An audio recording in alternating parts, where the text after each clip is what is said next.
இளந்தமிழை சிற்பி Balasubramanian 12th book. திடீர்னு எனக்கு ஒரு டெஸ்ட்டு, அதனால் அதை வேகமாக எப்படி வாசிக்கணும்னு பார்ப்போம். செம்பருதி மலைமேட்டில் தலையை சாய்ப்பான் செந்நிறத்து பூக்காடாம் வானமெல்லாம். செம்பருதி மலைமேட்டில் தலையை சாய்ப்பான் செந்நிறத்து பூக்காடாம் வானமெல்லாம். தம் கைகள் அதனை போல் சிவந்து நோக தாமுளைக்கும் தொழிலாளர் வியர்வை வெள்ளம். விம்முகின்ற தோல் மீதில் முத்து முத்தாய் வீற்றிருக்கும் அவையெல்லாம் வியந்து பாட. எம்மருமை செந்தமிழே உன்னை எல்லால் ஏற்றதுணை வேறுண்டோ இயம்பிடாயோ. ஏற்றதுணை வேறுண்டோ இயம்பிடாயோ. மூன்வரும் கவிதை வெறி குணவாய் எங்கள் முத்தமிழை நீயுள்ளாய் முன்னம் ஓர் நாள். பாண்டியரின் சங்கத்தில் குழுவிருந்தாய் பாரி முதல் வள்ளல்களை ஈன்று தந்தாய். பாண்டியரின் சங்கத்தில் குழுவிருந்தாய் பாரி முதல் வள்ளல்களை ஈன்று தந்தாய். மீண்டும் வந்த பழமையினாலும் புதுக்குதற்கு மெய்சிலிருக்க தமிழ்குயிலை கூவி வாவா. கூண்டதனை உடைத்தெழுந்த சிங்கம் போல குளிர்பொதுகை தென்தமிழே சீறி வாவா. முத்தமிழே நீயுள்ளாய் முன்னம் ஓர் நாள். மூண்டு வரும் கவிதை வெறி குணவாய் எங்கள் முத்தமிழே நீ உள்ளாய் முன்னம் ஓர் நாள். பாண்டியரின் சங்கமிதில் குழுவிருந்தாய். பாண்டியரின் சங்கத்தில் குழுவிருந்தது யார் அப்படின்னு கேட்டால் இந்த தமிழ் அப்படின்னு சொல்லலாம். இளந்தமிழை பற்றி பாடுறாரு. பாரி முதல் வள்ளல்களை ஈன்று தந்தாய். பாண்டியரின் சங்கத்தில் குழுவிருந்தாய் பாரி முதல் வள்ளல்களை ஈன்று தந்தாய். மீண்டு வந்த பழமை நலம் புகுத்துதற்கு மெய் சிலிர்க்க தமிழ் குயிலை கூவி வாவா. கூண்டதனை உடைத்தெழுந்த சிங்கம் போல குளிர்பொதுகை தென்தமிழை சீரிவாவா அப்படின்னு. அதுக்கடுத்து வந்து இலக்கண குறிப்பு பார்ப்போம். செந்தமிழ் செந்நிறம் செம்பருதி இதெல்லாம் பண்பு தொகைகள். சிவந்து ஊ வினையச்சம் வருது, அதனால் ஊ வர்றதுனால வினையச்சம். வியர்வை வெள்ளம் உருவகம். வியர்வை வெள்ளம் உருவகம். வியர்வை வெள்ளம் உருவகம். முத்து முத்தாய் அடுக்கு தொடர். இதை வந்து இருந்தாய் அப்படிங்கிறத நம்ம பிரிக்கலாம். இரு ப்ளஸ் இத்து கூட்டல் இத்து கூட்டல் ஆய். இங்கே முன்னாடி இத்து இந்தானது விகாரம் அப்படின்னு பார்ப்போம். இரு பகுதி இத்து சந்தி இந்தானது விகாரம். இத்து இறந்த கால இடைநிலை. ஆய் முன்னிலை ஒருமை வினைமுற்று விகுதி. நம்ம பிரிக்கும் போது இரு கூட்டல் இத்து கூட்டல் ஆய். முன்னாடி இருக்க இத்து இந்தானது விகாரம் பிராக்கெட்டில் இந்து போட்டுக்கணும். இந்தானது விகாரம். அதுக்கடுத்து உறுப்பிலக்கணம். சாய்ப்பான் அப்படின்னா சாய் ப்ளஸ் இப்பு கூட்டல் ஆண். சாய் பகுதி இப்பு சந்தி இப்பு எதிர்கால இடைநிலை. இப்பு சந்தி முன்னாடி வர இப்பு சந்தி. அதுக்கடுத்து இப்பு எதிர்கால இடைநிலை. அதுக்கடுத்து ஆண் படற்கை ஆண்பால் வினைமுற்று விகுதி. விம்முகின்ற விம்மு கூட்டல் கின்று கூட்டல் ஆ. விம்மு பகுதி கின்று நிகழ்கால இடைநிலை. ஆ பெயரச்ச விகுதி. வியந்து வியக்கூட்டல் இத்து கூட்டல் இங்கே இத்து இந்தானது விகாரம் வரும். அதுக்கடுத்து இத்து கூட்டல் ஊ. விய பகுதி இத்து இந்தானது விகாரம் அப்படிங்கிற மாதிரி விய பகுதி இத்து சந்தி இந்தானது விகாரம். இத்து இறந்த கால இடைநிலை. ஊ வினையச்ச விகுதி. புணர்ச்சி விதி நம்ம பார்த்தோம் அப்படின்னா செம்பருதி செம்பருதி செம்மை ப்ளஸ் பருதி விதி. இது எந்த விதியில் இப்போ வருது அப்படின்னா ஈறுபோதல் விதி. மை வந்து கெட்டுருச்சு, அது ஈறுபோதல் விதிப்படி செம் ப்ளஸ் பருதி செம்பருதி. வானம் எல்லாம் வானம் ப்ளஸ் எல்லாம் விதி எந்த விதிப்படி பிரியுது புணர்ச்சி இங்கே நடக்குது அப்படின்னா உடல் மேல் உயிர் வந்து ஒன்றுவது இயல்பே. அந்த விதிப்படி வானம் எல்லாம் உடல் மேல் உயிர் வந்து ஒன்றுவது இயல்பே அப்படிங்கிறது. வானம் எல்லாம் அப்படிங்கிறது வானம் ப்ளஸ் எல்லாம். இங்கே எந்தவித புணர்ச்சி நடக்குது அப்படின்னா உடல் மேல் உயிர் வந்து ஒன்றுவது இயல்பே. உன்னை அல்லால் உன்னை ப்ளஸ் அல்லால் இ ஐவழி எவ்வும் உன்னை ப்ளஸ் இ ப்ளஸ் அல்லால் உடல் மேல் உயிர் வந்து ஒன்றுவது இயல்பே. உன்னை அல்லால். செந்தமிழே செம்மை ப்ளஸ் தமிழே விதி ஈறுபோதல் செம் ப்ளஸ் தமிழே. அந்த மை விகுதி கெடுது. அதுக்கு இருக்கிற முன்னின்ற மெய் திரிதல் அப்படிங்கும்போது இம்மு வந்து இந்தானது. முன்னின்ற மெய் திரிதல் செந்தமிழே முன்னின்ற மெய் தெரியுது. இதில் ரெண்டு விதி இருக்குது. உன்னை எல்லாலும் ரெண்டு விதி தான். ஐவழி எவ்வும் அந்த விதிப்படி உடல்மே. அதுக்கு அடுத்த விதி வந்து உடல் மேல் உயிர் வந்து ஒன்றுவது இயல்பே. உன்னை அல்லால். செந்தமிழே அப்படின்னா ஈறுபோதல் விதிப்படி செம் ப்ளஸ் தமிழே முன்னின்ற மெய்தெழுதல் செந்தமிழே அப்படின்னு மாறுது. அதுக்கடுத்து இது வந்து இக்கவிதை வந்து சிற்பி பாலசுப்ரமணியத்தின் நிலவுப்பூ எனும் கவிதை தொகுப்பில் இடம்பெற்றுள்ளது. கவிஞர் பேராசிரியர்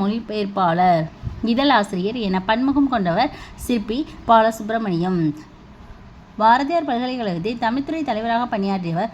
மொழிபெயர்ப்புக்காகவும் ஒரு கிராமத்து நதி எனும் கவிதை நூலிற்காகவும் இருமுறை சாகித்ய அகாதமி விருது பெற்றவர்.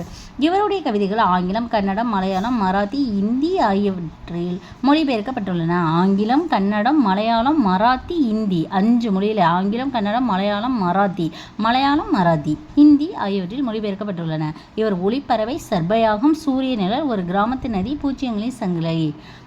ஒளிப்பறவை, சர்ப்பயாகம், சூரிய நிழல், ஒரு கிராமத்து நதி, பூஜ்ஜியங்களின் சங்கிலி முதலிய பல கவிதை நூல்களை ஆக்கியவர். இலக்கிய சிந்தனைகள், மலையாள கவிதை அலையும் சுவடும், இலக்கிய சிந்தனைகள், மலையாள கவிதை அலையும் சுவடும் உள்ளிட்ட உரைநடை நூல்களையும் எழுதியுள்ளார்.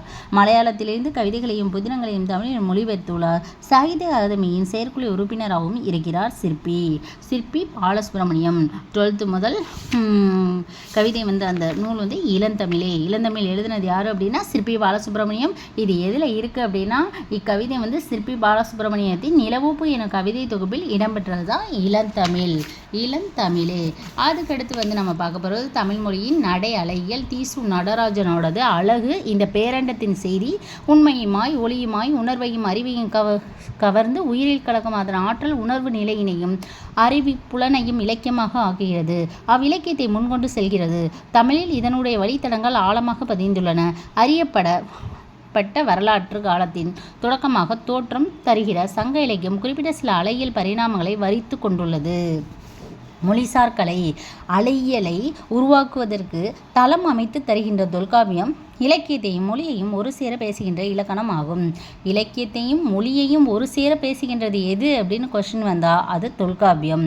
இந்த இடத்துல இலக்கியத்தையும் மொழியையும் ஒரு சேர பேசுகின்ற நூல் தொல்காப்பியம். எழுத்துக்கள் பற்றி பேசுகிற போதே செயலின் வழக்கு பேசப்பட்டு விடுகிறது. எழுத்தையும் சொல்லையும் போன்றே செயலையும் ஓர் உள்ளமைப்பாக தொல்காப்பியம் கருதுகிறது. எழுத்தையும்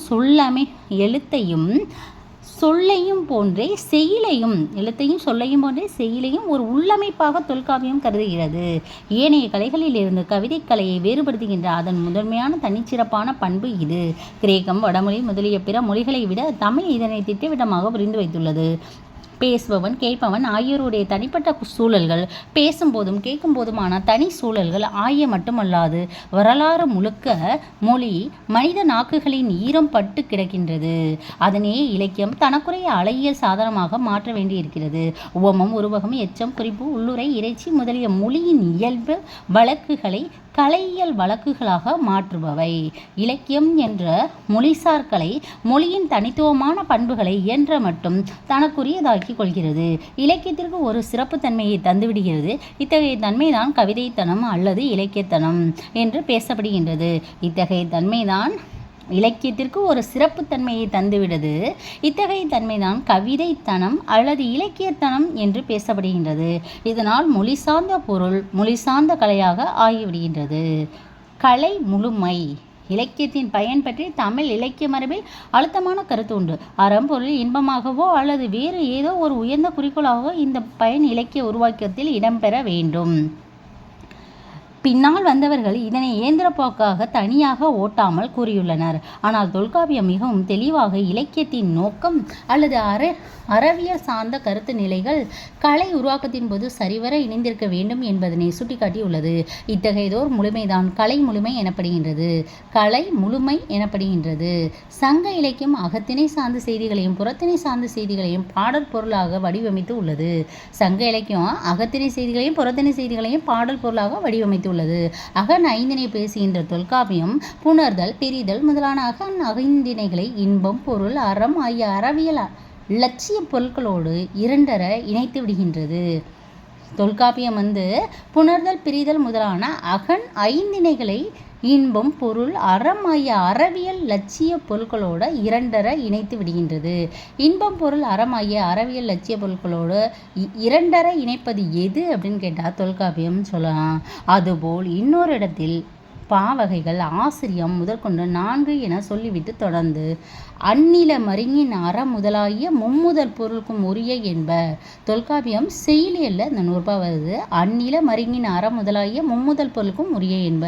அந்நில மருங்கின் முதலாகிய மும்முதல் பொருளுக்கும் உரிய என்ப என்று பாவகைகளோடு அறவியல் கருத்துக்களை இணைத்து சொல்லிவிடுகின்றது. செவ்வியல் இலக்கியம் கட்டமைக்க விரும்பிய அறம் இது. செவ்வியல் இலக்கியம் கட்டமைக்க விரும்பிய அறம் இதுதான். எது அப்படின்னா அந்நில மருங்கின் முதலாகிய மும்முதல் பொருளுக்கும் உரிய என்ப என்ற பாவகைகளோடு அறவியல் கருத்துக்களை இணைத்து சொல்லிவிடுகின்றது. சமூக பண்பாட்டு மரபிற்கேற்பவே கலைப்படைப்பை அழகியல் நெறியை பண்பாட்டின் இலச்சினையாக சித்தரிப்பதற்கு தமிழ் மரபு முன்மொழிந்திருக்கிறது. தமிழ் அழகியலின் நெடும் பரப்பு இது. நடையியலோட விளக்கத்தை நம்ம பார்ப்போம். பாட்டு அல்லது கவிதையின் நடையியல் கூறுகளில் ஒலிக்கோலங்களும் சொற்களின் புலமும் தொடரியல் போக்குகளும் மிக முக்கியமானவை. பாட்டு அல்லது கவிதையின் நடையில் எது முக்கியம் அப்படின்னா ஒலிக்கோலங்களும் சொற்களின் புலமும் தொடரியல் போக்கும். ஒலிக்கோலங்களும் சொற்களின் புலமும் தொடரியல் போக்கும் மிக முக்கியமானவை. பாட்டு அல்லது கவிதையின் நடையியலில் எது முக்கியம்? ஒலிக்கோலம், சொற்களின் புலம், தொடரியல் போக்கும் முக்கியம். அதுக்கடுத்து மொழியின் தனிச்சிறப்பான கூறுகளும் அவற்றை கையாளுகின்ற வகைமைகளும் கவிதையின் உந்து சக்தியாக அமைகின்றன. மொழிக்குள் இருக்கும் ஒரு வலிமைமிக்க ஆற்றல் கவிதைக்காக இலக்கியத்துக்காக தன்னை வெளிப்படுத்திக் கொள்கிறது. மொழிக்குள் இருக்கும் ஒரு வலிமைமிக்க ஆற்றல் கவிதைக்காக இலக்கியத்துக்காக தன்னை வெளிப்படுத்திக் கொள்கிறது. கவிதையின் இயங்காற்றல் தான் நடை. கவிதையோட இயங்காற்றல் தான் நடை. தொல்காப்பியமும் பிற இலக்கணங்களும் அவ்வாறே கருதுகின்றன. இப்போ இதில் உள்ள பாக்ஸில் நடை பெற்று இயலும் கிளவியாக்கத்தில் வருது என்றும் நடை நவின்றொழுகும் செய்யுளியலில் வருது. நடை பெற்று இயலும் கிளவியாக்கம் என்றும் கிளவியாக்கத்தில் வர 100 ரூபாய் நடைபெற்று இயலும் என்றும் நடை நவின்றொழுகும் என்றும் சில சொற்றொடர்களை தொல்காப்பியம் கையாண்டிருக்கிறது. மேலும் ஆசிரியர் நடைத்தை வஞ்சி ஏனை வெண்பா நடைத்தை களி அப்படின்னு செய்யுளில் வருது தொல்காப்பியம் என்றும் சொல்கிறது. நடை என்ற சொல் தெளிவான பார்வையோடு இங்கு இடம்பெறுகின்றது. ஆசிரியர் நடைத்தை வஞ்சி ஏனை வெண்பா நடைத்தை களி. ஒலிக்கோலங்கள் எந்த தொன்மையான மொழியும் சமிக்கையிலிருந்தும் இசையிலிருந்தும் தான் தொடங்குகிறது. மொழி சார்ந்த கவிதையும் இசையோடும் இசைக்கருவியோடும் தான் பிறக்கிறது. ஓசையும் பொருளும் இணைந்து கலை வடிவம் கொள்கின்றன. இதனையே அந்த பணுவலின் பாடலில் ஒலிப்பின்னல் என்கிறோம். எந்த தொன்மையான மொழியும் ஜமிகையிலிருந்து தான் இசையிலிருந்தும் தான் தொடங்குகிறது. மொழி சார்ந்த கவிதையும் இசையோடும் இசைக்கருவியோடும் தான் பிறக்கிறது. ஓசையும் பொருளும் இணைந்து கலை வடிவம் கொள்கின்றன. ஓசையும் பொருளும் இணைந்து என்னவாகுது அப்படின்னா கலை வடிவம் கொள்கின்றன. இதனையே அந்த பணுவலின் பாடலின் ஒலிப்பின்னல் என்கிறோம். அதுக்கடுத்து எடுத்துக்காட்டாக ஒரு பாடல் கடந்தடு தானை மூவரும் கூடி உன்ற நீர் ஆயினும் பரம்பு கொளற்கரிதே. உன்ற நீர் ஆயினும் பரம்பு கொளற்கரிதே. 300 ஊர்த்தே தன் பரம்பு நன்னாடு. 300 ஊரும் பரிசிலர் பெற்றனர் யாமும் பாரியும் உளமே. குன்றும் ஒன்று நீர் பாடி நீர் செலினே. இது புறநானூரில் வருது. 300 ஊர்த்தே தன் பரம்பு நன்னாடு. 300 ஊரும் பரிசிலர் பெற்றனர் யாமும் பாரியும் உளமே. குன்றும் உண்டு நீர் பாடி நீர் செலினே. கடந்தடு தானை மூவரும் கூடி உன்ற நீர் ஆயினும் பரம்பு குளற்கரிதே. 300 ஊர்த்தே தன்பரம்பு நன்னாடு. 300 ஊரும் பரிசிலர் பெற்றனர் யாமும் பாரியும் உளமே. குன்றும் ஒன்று நீர் பாடி நீர் செலினே. புறநானூரில் வருது.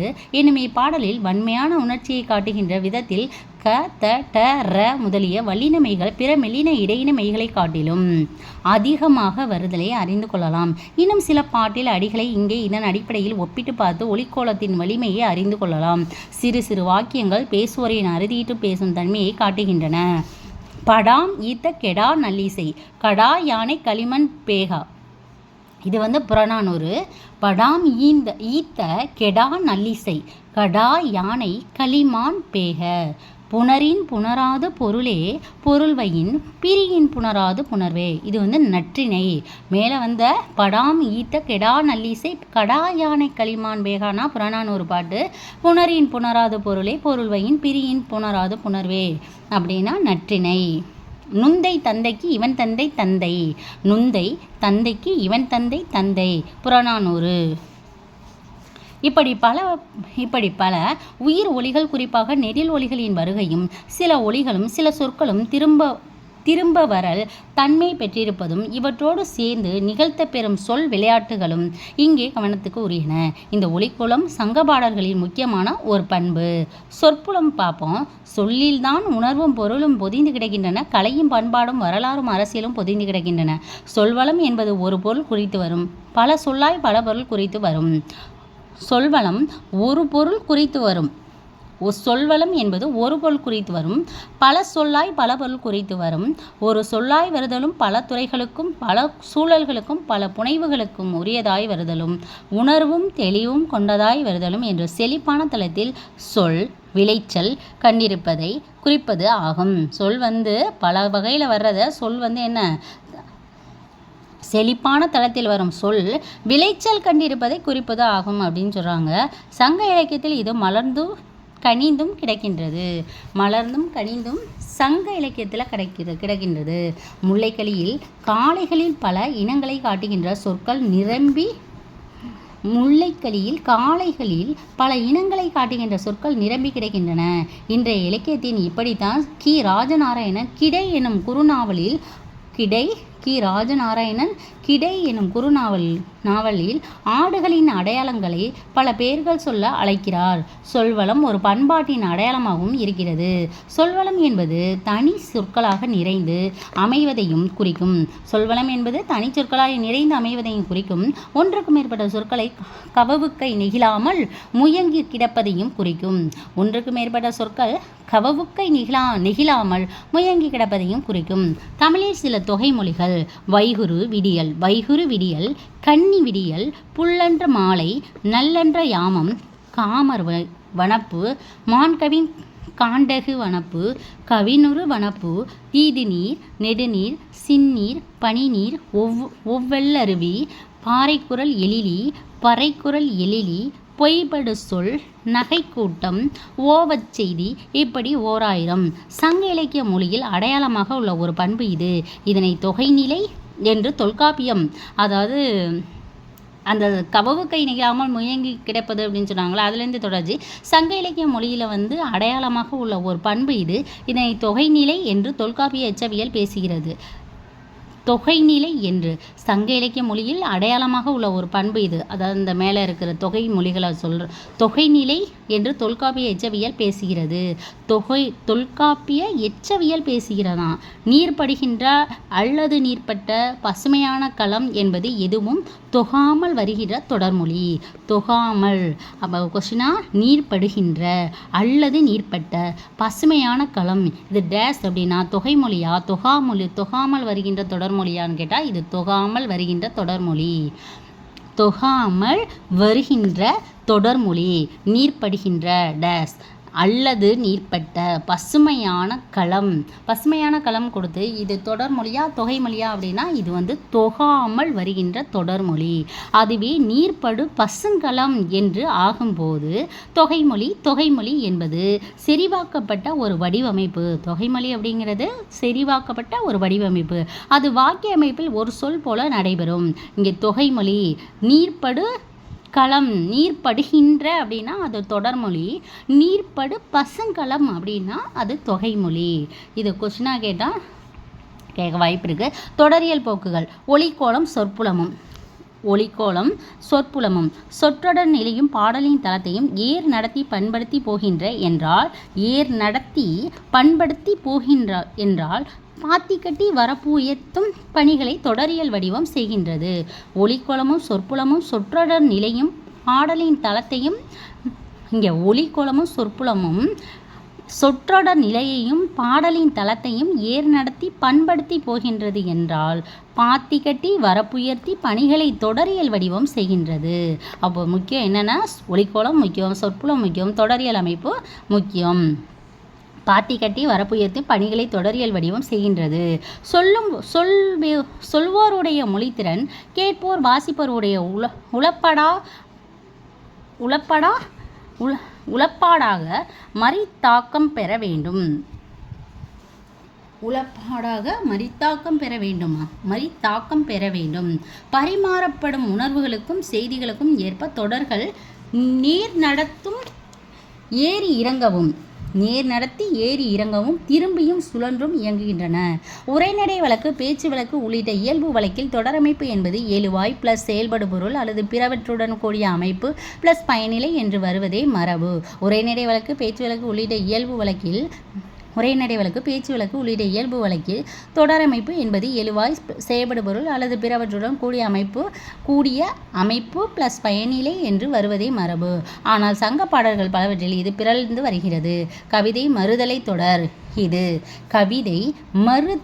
தொடர் இது முத்தாய்ப்பாக முடியும் பாடலின் இறுதியில்தான் இந்த தொடரியல் பிறழ்வு நிலை பெரிதும் காணப்படுகின்றது. சான்றாக பேரையின் முறுவலார் நம்பி நெடுஞ்செழியனுடைய சாவுச்சடங்கு. பேரையின் முறுவலார் நம்பி நெடுஞ்செழியனுடைய சாவுச்சடங்கு சர்ச்சைக்கு உள்ளானது பற்றி பாடல். இடுகவென்றோ சுடுகவென்றோ படுவழி படுக புகழ் வெய்யோன் தலைய. இது புறநானூறு. இடுகவென்றோ சுடுகவென்றோ படுவழி படுக இப்புகழ் வெய்யோன் தலையே. இந்த இறுதி அடி எளிமையான தொடரியல் பிறழ்வோடு அமைந்திருக்கிறது. ஏனைய 20 அடிகளில் தொடர்கள் வரிசையாகவும் திட்டமிட்டு நேர்படவும் செல்கின்றன. தொடியுடை தோல் மணந்தனன் என தொடங்கி ஒவ்வொரு அடியும் தனித்தனியே வினைமுற்றுகளோடு தன்னிறைவோடு முடிகின்றன. இப்படி ஒரு 18 பண்புகளை வரிசைப்படுத்திய பிறகு தொகுத்து சொல்வது போல அங்கு செய்பவையெல்லாம் செய்தன ஆதலின் என கூறிவிட்டு போடா போ, புதைத்தால் புதை, சுட்டால் சுடு என்று அழுத்துக் கொள்கிறது. பாடலின் தொடரியல் சார்ந்த வடிவமைப்பு இதற்கு துணை நிற்கிறது. நடையியல் வடிவமைப்பின் பகுதிகளையும் முழுமையினையும் சார்ந்தே இருக்கிறது. அத்தகைய தமிழ் அழகியலை கட்டமைப்பதற்கு சங்க இலக்கியமே முதன்மை ஆதாரம். அந்த பணுவலின் நீண்ட நெடும் இலைகளும் அதற்குள் குறுக்கும் நெருக்கமாக ஊடுபரவி ஓடும் இலைகளும் கருத்தியல் நிலையிலும் வடிவமைப்பு நிலையிலும் கவன ஈர்ப்பை தருகின்றன. மேலும் சங்க இலக்கியம் அதனுடைய தனித்துவம் மிக்க சமூக பண்பாட்டு தளத்தில் குறிப்பிட்ட சில பண்புகளையும் போக்குகளையும் சொந்த மரபுகளாக நிறுவிக்கொண்டு விட்டது என்பதையும் நம்மால் அறிய முடிகின்றது. இந்த தமிழ் அழகியல் அப்படிங்கிறது தீசு நடராஜன் எழுதிய தமிழ் அழகியல் என்ற நூலில் இருந்து சில பகுதிகள் தொகுக்கப்பட்டு பாடமாக கொடுக்கப்பட்டுள்ளது. திறனாய்வு கலையை தமிழுக்கு அறிமுகப்படுத்தியவர்களில் தீசு நடராஜன் குறிப்பிடத்தக்கவர். திறனாய்வாளராக பரவலாக அறியப்படும் இவர் மதுரை காமராஜர் பல்கலைக்கழகம், போலந்து நாட்டின் வார்ஷா பல்கலைக்கழகம், திருநெல்வேலி மனோன்மணியம் சுந்தரனார் பல்கலைக்கழகம் ஆகியவற்றில் தமிழ் பேராசிரியராக பணிபுரிந்தார். மதுரை காமராஜர், போலந்து நாட்டின் வார்ஷா பல்கலைக்கழகம், திருநெல்வேலி மனோன்மணியம், மதுரை காமராஜர், போலந்து நாட்டின் வார்ஷா பல்கலைக்கழகம் மொத்தம் 3 இடத்துல தமிழ் பேராசிரியராக பணிபுரிந்தவர். கவிதை எனும் மொழி, திறனாய்வுக்கலை, தமிழ் அழகியல், தமிழின் பண்பாட்டு வெளிகள். கவிதை என்னும் மொழி, திறனாய்வுக்கலை, தமிழ் அழகியல், பண்பாட்டு வெளிகள் உள்ளிட்ட நூல்களை இயற்றியுள்ளார். என்ன அப்படின்னா கவிதை என்னும் மொழி, திறனாய்வுக்கலை, தமிழ் அழகியல், தமிழின் பண்பாட்டு வெளிகள் உள்ளிட்ட நூல்களை வெளியிட்டுள்ளார்.